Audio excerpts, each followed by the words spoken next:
Hello sa ating mga SSS members, it's me Angel. Welcome sa aking YouTube channel. Sasagutin ko tong comment ni Sir Jose. Hi ma'am. Hi sir pala, sorry. Sabi niya, ask ko lang po, if may unpaid loan ang namatay na member, makaka-claim pa ba ang beneficiary niya ng death claim? Pag ang namatay na SSS number po ay meron pa siyang unpaid loan with SSS, yes, may makukuha pa rin namang death claim ang kanyang beneficiary. Yun nga lang po, binabawas po doon ang unpaid loan ni member. Ngayon, hindi na natin alam kung may makukuha pa bang death claim. No? Depende kasi sa laki ng loan ni member eh.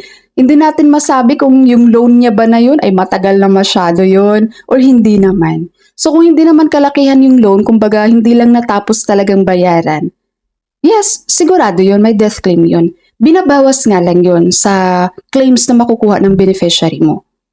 Maliban na lang ha kapag yung namatay na member ay pensyonado na ni SSS, dahil kapag po yung mga SSS pensioner na namatay ay meron silang unpaid loans, considered as fully paid na po yun kapag namatay po sila dahil meron yan silang credit life insurance. Itong credit life insurance, binabawas po ito doon sa pension loan ng mga pensioner. So alam naman nila yan, may deduction yan sila doon sa credit life insurance kapag nagpe-pension loan yan sila. Kaya kapag namatay yan si pensioner na mayroong unpaid loan, fully paid na agad yun, considered as fully paid. Hindi na po yung sinushoulder ng kanyang beneficiary na naiwan or hindi na yung binabawas doon sa claims ng kanyang beneficiary. Okay po? Kaya po sa mga active members po natin dyan, mga active SSS members, kapag meron kayong napabayaan na loan or hindi nyo talaga binayaran na loan guys, at nagkaroon na ng malaking penalty, i-apply nyo na po agad yan sa SSS Loan Condonation Program. Huwag nyo na pong patagalin. Pag naaprubahan po kayo sa SSS Loan Penalty Condonation, matatanggal po ang penalty dyan. Dahil alam nyo ba guys, once po na pumanaw si SSS member, tapos meron kang naiwang loan, may napabayaan ka na loan sa SSS na sobrang laki na dahil sa penalty, kawawa yung beneficiary mo. Dahil hindi na po nila yan ma-apply ng SSS Loan Condonation. Once napatay na si member, ang loan po ay hindi na po pwedeng i-apply sa loan condonation. Kawawa ang beneficiary mo. Ipaano kapag umabot na ng 100,000 pesos yung loan mo sa SSS? Kumusta ang iyong naiiwang beneficiary? May makiklaim pa ba yan? Sa halip na malaking tulong sa kanila ang paghuhulog mo sa SSS? Wala, nga. Hindi nila mapapakinabangan yung mga contributions mo sa SSS dahil sa pinabayaan mo na loan mo. Pag may magsabi dito, ma'am, ganun din naman ma'am. Nag-apply naman kami ng loan condonation, ang laki pa rin ang binayaran namin. Aba, inatural. Babayaran nyo pa rin naman ang principal amount and the interest.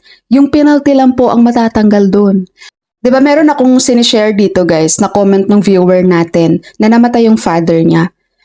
At hanggang ngayon, 1 year na ata mula nung nag-apply yung mother nila ng survivor pension, no, hanggang ngayon ang kanilang mother ay hindi pa nag-start ng monthly pension with SSS as survivor pensioner. Dahil pinatapos po na mabayaran muna yung unpaid loans na iniwan ng kanilang tatay. O diba? Sayang. Kung hindi kayo nag-iwan ng loan nyo with SSS ng ganun kalaki, yung mahal nyo sa buhay na naiiwan nyo, nagpepensyon na sana yan.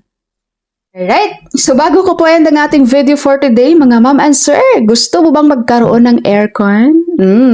Sumali na po kayo, magkakaroon po kami ng rainy season raffle promo. Yes, for only 200 pesos, may chance ka na po manalo ng 1 unit of brand new aircon. Hisense po ang brand nito guys. 1 horsepower at ang kinagandahan po dito, inverter na po ito. Sa ngayon po, ang pwede lang pong makasali sa raffle namin na to ay yung mga nanirahan within NCR, Metro Manila, Region 3 and Region 4A.